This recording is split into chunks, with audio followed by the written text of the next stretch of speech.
예, 오늘 출애굽기 30장 22절부터 33절까지 말씀을 통해서 거룩한 향 기름이라는 제목으로 함께 은혜를 나누겠습니다.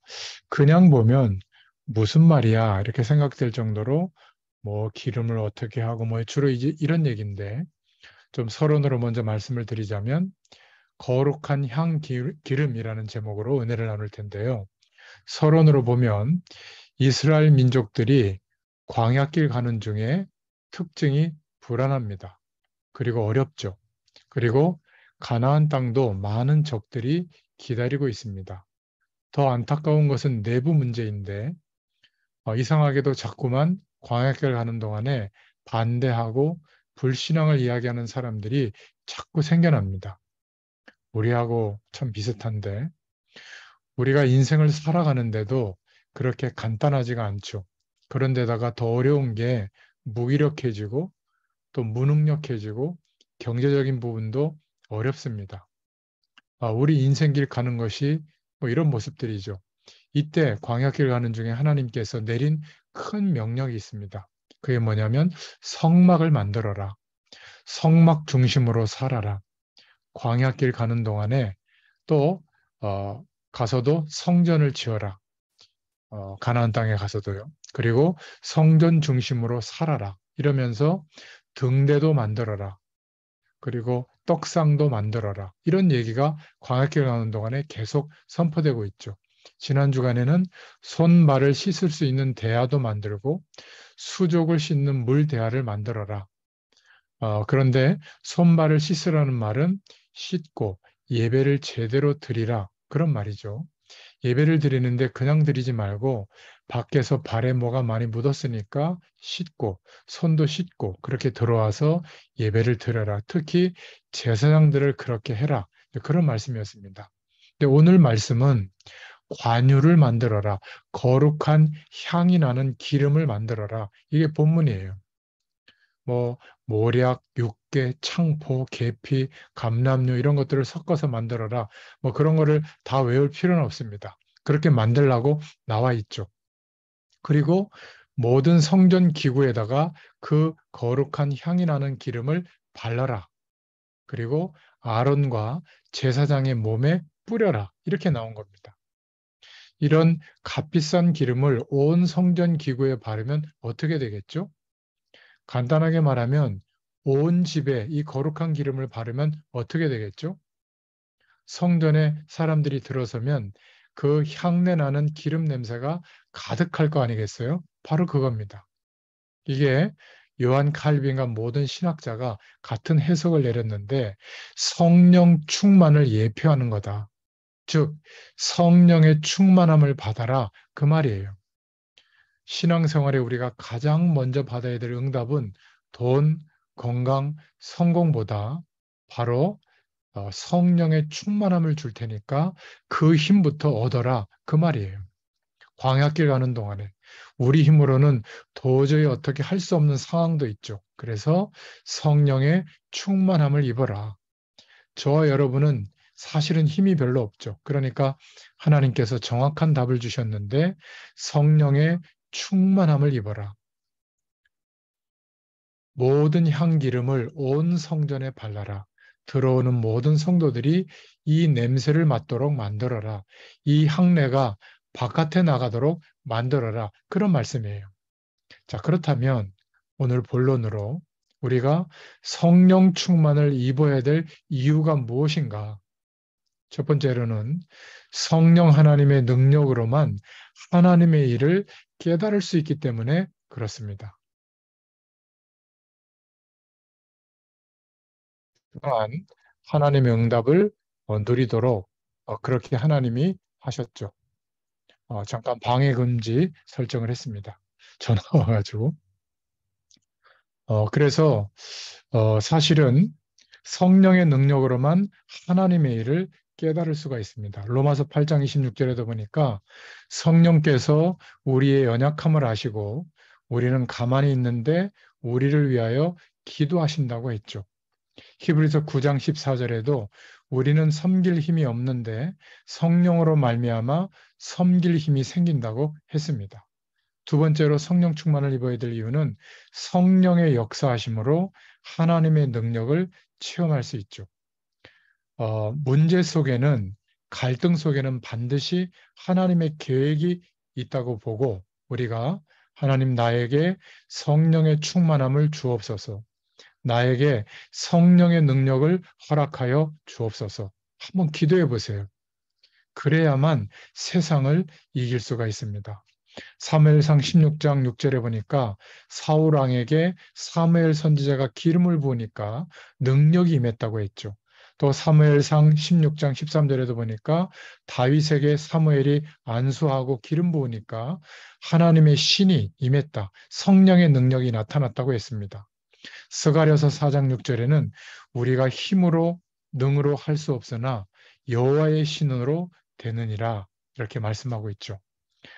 여러분이 오늘 하나님의 말씀을 듣는 중에 진심으로 말씀을 붙잡고 하나님, 나에게 성령의 충만함으로 역사하여 주옵소서, 이 기도만 해도 저와 여러분은 치유되는 역사가 일어나게 될 줄로 믿습니다. 요한일서 2장 8절에 28절에도 보니까 분명히 장래의 일을 보게 되고 미래와 환상을 보게 된다고 말씀하셨습니다. 여러분, 문제가 많이 일어나긴 합니다. 우리 인생에 있어서요. 이 문제 속에는 전부 하나님의 계획이 있다고 생각하시고 하나님, 나에게 성령의 충만함을 주옵소서 기도해 보세요. 이게 하나님이 우리에게 원하시는 방법이에요. 우리는 갈등이 많이 생기는데 이 갈등 속에 하나님의 계획이 있습니다. 문제 속에 하나님의 계획이 있어요. 틀림없습니다. 그것을 알고 그것을 붙잡고 하나님, 나에게 성령의 충만함을 허락하여 주시옵소서. 그래야만 세상을 이길 수가 있습니다. 우리는 하나님의 어떤 계획이 숨어 있는지 모릅니다. 그래서 기름으로 가득 차게 하라는 말은 성령의 능력으로 충만함을 입어라, 그때부터 하나님의 역사가 일어나기 시작하기 때문에 그렇습니다. 그래서 저는 신앙생활하는 가운데 모든 사람은 하나님의 계획이다, 이렇게 보고 기도합니다. 잘못된 사람도 조금 용서해 주면서 기도하고요. 모자란 사람도 도와주면서 기도합니다. 왜냐하면 그 속에 하나님의 계획이 들어있기 때문에 그래요. 그런데 예수 믿는 사람들이 이것을 놓쳐버리니까 성령 충만함, 이런 단어는 아는데 실제로 성령 충만한 역사를 맛을 못 보고 있는 것이 바로 이것 때문입니다. 고린도후서 1장 21절에도 보니까 그리스도 안에서 굳건하게 하시고 기름 부으신, 성령 충만을 말하죠. 기름 부으신 하나님이, 그분은 하나님이시라, 이렇게 말씀하고 있습니다. 요한일서 2장 20절에도 성령의 기름 부음을 받은 자에게 기름 부음 받으면 모든 것을 알게 되느니라. 이게 성령 충만을 받을 이유입니다. 문제가 왔을 때 문제로만 보지 말고 이 속에 문제는 맞지만 하나님의 좋은 계획이 있다. 그래서 이 약속을 붙잡고 하나님, 나에게 성령의 충만함을 주옵소서. 이게 우리에게 주시는 답이에요. 그것 하라는 말입니다. 광야길을 오래 가는데 오래 가게 하시는 하나님의 계획이 있죠. 빨리 통과해서 가면 좋겠지만 하나님은 계획을 가지고 인도하고 있는 겁니다. 늦게 데리고 가는 척하면서 모든 것을 다 가르치고 있는 거죠. 반대로 빨리 가나안 땅에 들어가면 큰일 나죠. 성막에 대해서도 배울 수가 없고 절기의 축복도 배울 수가 없고 언약궤는 또 어떻게 만들어지겠습니까? 그리고 가나안 땅에 들어가기 전에 하나님이 하신다고 하는 믿음 훈련을 시켜야 되는데 그거는 또 어떻게 시키겠습니까? 그래서 가나안 땅 들어가면 또 거기에 있는 사람들이 일곱 족속 31 왕이 버티고 있죠. 그런데 인간은 무지합니다. 무조건 빨리만 가려고 하는 거거든요. 무조건 문제 만나면 피하려고만 합니다. 우리는 문제를 만나면 자꾸 원망하려고만 하는데 그렇지 않습니다. 아무리 모자란 사람이 한 일 속에도 하나님의 계획이 숨겨져 있다. 이상한 사람 속에도 하나님의 계획이 숨어 있다. 우리는 무조건 나하고 안 맞으면 노 하는데 그런 반대쪽에도 하나님의 계획이 있다. 그래서 성령의 충만함을 입어야 될 줄로 믿습니다. 세 번째는요, 성령으로 영육 간에 치유되는 역사가 일어나기 때문에 그렇습니다. 영혼을 치유하는 데는 성령의 역사밖에 없습니다. 저와 여러분이 진짜로 하나님의 계획이 있다는 것을 알고 오늘 주여 나에게 성령으로 역사해 달라고 기도하면 우리가 전혀 상상하지 못하던 치유의 역사가 일어납니다. 저와 여러분의 영혼을 치유하는 데는 성령의 역사밖에 없어요. 그래서 이사야서 1장 6절에 만신창이가 된 자에게 기름을 부었다 이렇게 되어 있고요. 누가복음 10장 34절에 사마리아를 가다가 강도에게 맞아서 죽게 된 사람을 기름으로 부었고 포도주를 부었다고 되어 있습니다. 예수님께서 무엇을 약속하셨냐면 사도행전 1장 8절에 성령의 충만함을 받아라. 그렇게 약속해 주셨습니다. 예수 믿는 우리가 이 세상에서 어떻게 불신자와 함께 산업을 하고 불신자와 함께 정치를 하고 불신자와 함께 삶을 살 수 있겠습니까? 그래서 성령의 능력을 덧입어라. 예수님이 그렇게 약속하셨죠.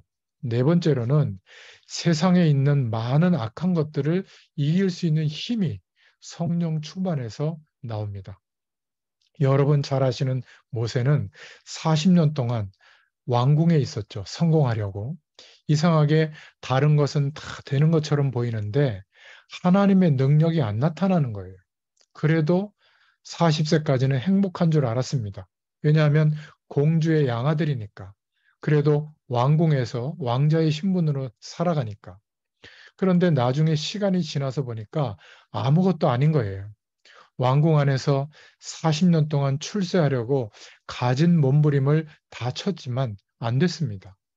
왕궁을 빠져나와서 하나님 앞에 기도하는데도 잘 안 됐어요. 그때가 이미 나이가 80세였죠. 광야에서 40년 동안 기다렸는데도 잘 안 됐습니다.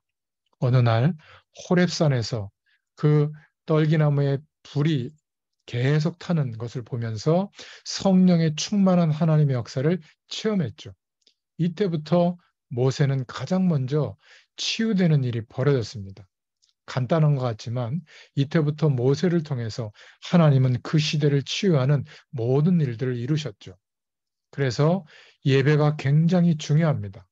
찬양할 때도 이 찬양하는 모든 성도들이 또 예배할 때도 전부 모든 성도들이 살아나게 하시고 하나님께 영광이 돌아가게 하옵소서.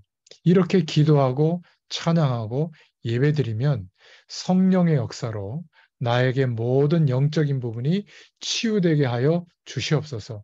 육신도 치유되게 하시고 하나님의 능력으로 모든 부분에 역사하여 주옵소서. 그 응답이 오게 될 줄로 믿습니다. 모세가 80세 된 그해부터 40년 동안 놀라운 하나님의 역사가 일어났죠. 자, 다섯 번째로는 세상을 이길 능력을 얻은 사람들, 성령의 충만함을 받은 사람들의 현장을 보면 성경에 두 가지가 나옵니다. 산 이야기, 강가 얘기가 많이 나옵니다. 이거는 세상을 이길 수 있는 능력을 얻은 사람들이 기도했던 현장을 말하는 거거든요. 그발 강가에서, 야복 강가에서, 또 호렙산에서, 시내산에서, 갈멜산에서, 갈보리산에서, 감남산에서 이렇게 말합니다. 세상을 이길 수 있는 하나님의 능력을 얻었던 그 사람들이 기도하던 현장을 말하는 거예요. 그때마다 큰 일이 일어났죠. 어떤 어려움도 낙심하지 마시기 바랍니다. 가정 문제, 자녀 문제, 경제 문제, 건강 문제 걱정하지 마시고 그 문제를 통해서 주시는 하나님의 계획과 언약을 붙잡고 기도하시기를 바랍니다. 어느 날 하나님의 시간표가 오는데 하나님의 역사하심이 나타나는데 그것을 보고 성령 충만이라고 합니다. 아멘이죠.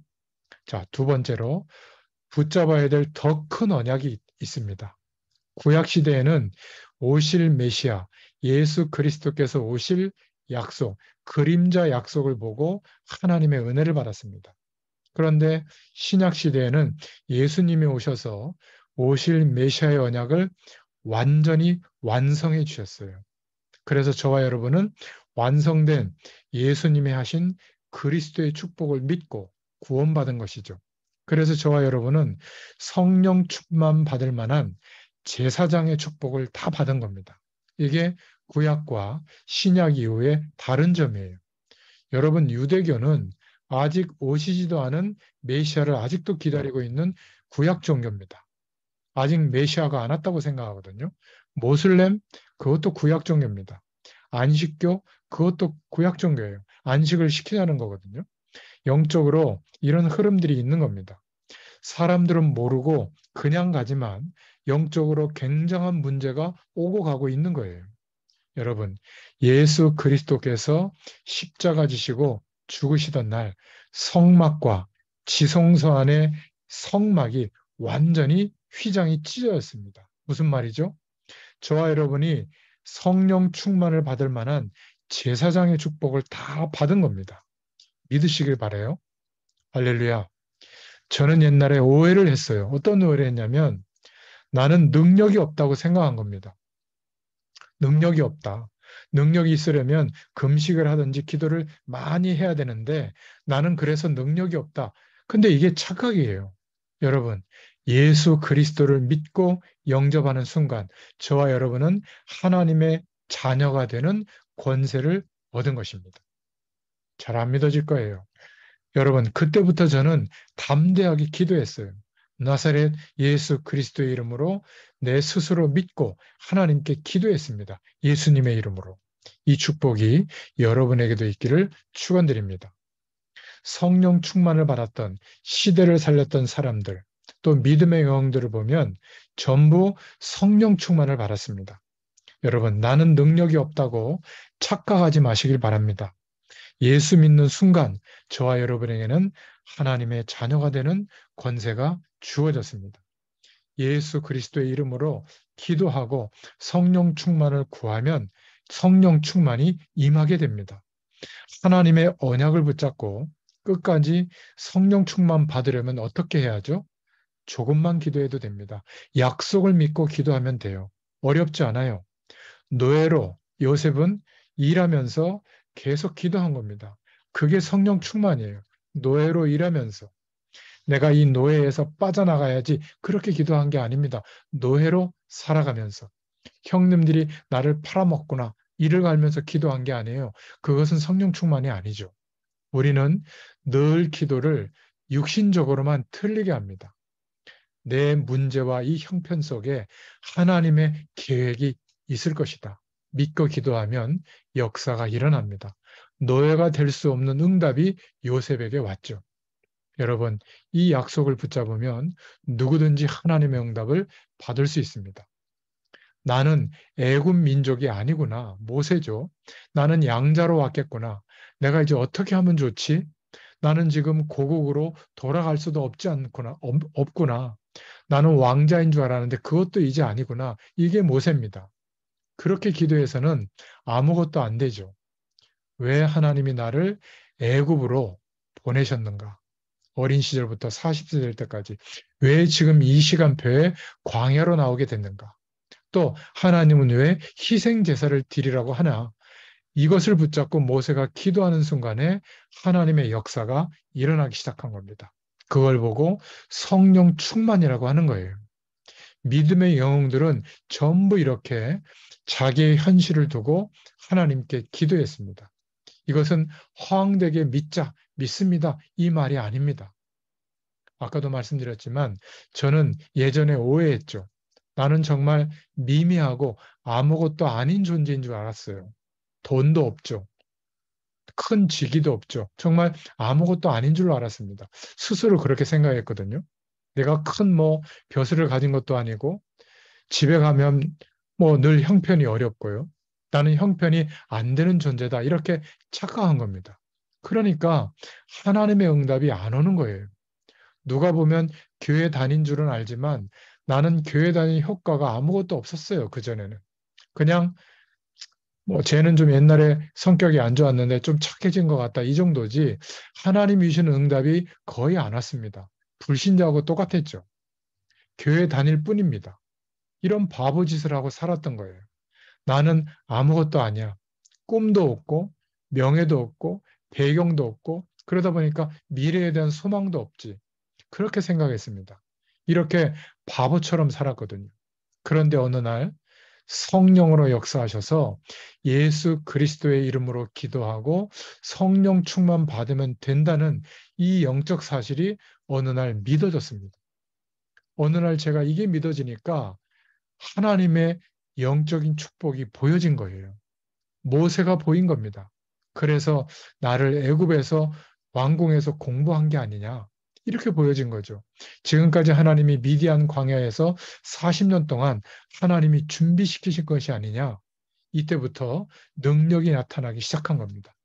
여러분, 많은 노력을 할 수가 없어도 오늘 말씀 듣는 중에 특히 하나님이 나에게 성령으로 치유하시고 역사하여 주시옵소서.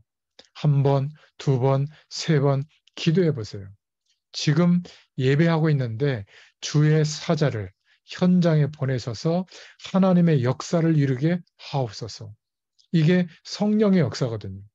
예수 믿는 우리가 이 성령의 역사를 빼버리면 성경 66권 중에 하나도 믿을 게 없습니다. 그러면 불신자에게 질 수밖에 없죠.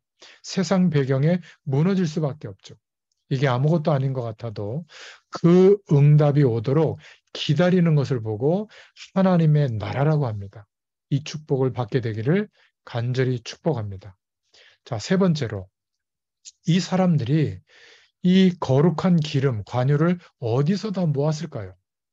노예로 가는 주제에, 도망가는 주제에, 해도 너무하지 성막 만든다고 다 물질을 거두더니 이제 거룩한 기름까지 가져오랴? 이게 되지 않을 것 같잖아요. 근데 이 사람들이 기름이 어딘가에 있던 겁니다. 애굽이라는 나라가 대단했거든요. 애굽에 살 때 있었던 것, 그것을 내놓으라는 말씀이에요. 기름 하나씩은 다 있었거든요. 귀중한 기름 숨겨놓은 겁니다. 그것을 내놓은 거죠. 그래서 기름을 만들기도 하고 재료들을 다 찾아내서 거룩한 기름으로 성전 전체에 바르게 된 겁니다. 이게 육신적인 것처럼 보이지만 영적으로 보면 큰 차이가 나오는 겁니다. 우리가 의지했던 모든 것을 내려놓고 성령의 충만을 구하라는 거죠. 누가복음 7장 36절부터 50절에 보면 죄 지은 여자가 예수님께 기름을 바르는 장면이 나옵니다. 그런데 사람들은 막 비난하죠. 그때 예수님이 50세겔 탕감받은 사람하고 500세겔 탕감받은 사람 누가 기쁘겠냐? 답은 뻔하죠. 이 여자가 그런 사람이다. 너무 기뻐서 예수님께 향유를 발랐다고 하는 것은 그리스도로 인정한 거거든요. 또 마가복음 14장 1절부터 9절에 예수님께 향유를 부은 여인에 대해서 나옵니다.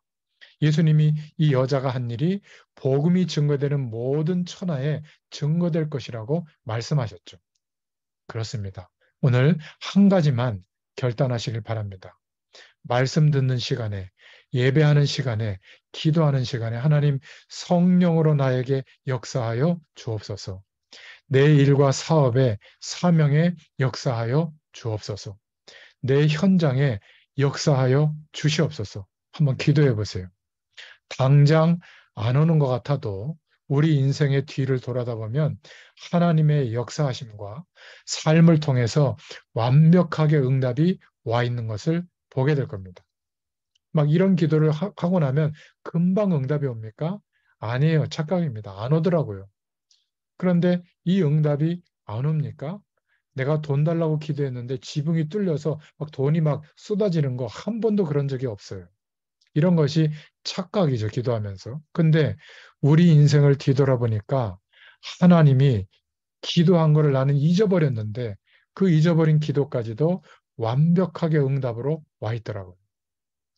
완벽하게 역사와 삶을 통해서 하나님께서 가장 필요적절하게 정확하게 응답하십니다. 너무 완벽하게 응답해 주시는 줄로 믿습니다. 이런 축복이 저와 여러분에게 있기를 간절히 축원드립니다. 기도하겠습니다. 하나님, 감사를 드립니다. 오늘 눈에 보이지 않는 성령의 충만하신 역사가 우리의 모든 삶에 정확하게 일어나게 되기를 기도합니다. 모든 하나님의 백성들에게, 모든 전도자들과 성도들과 현장의 사명자들에게 하나님이 주시는 참된 힘을 얻는 축복의 날이 되게 하여 주시옵소서. 네. 예수 그리스도의 이름으로 간절히 축복하옵고 기도하옵나이다. 아멘. 감사합니다. 감사합니다, 목사님.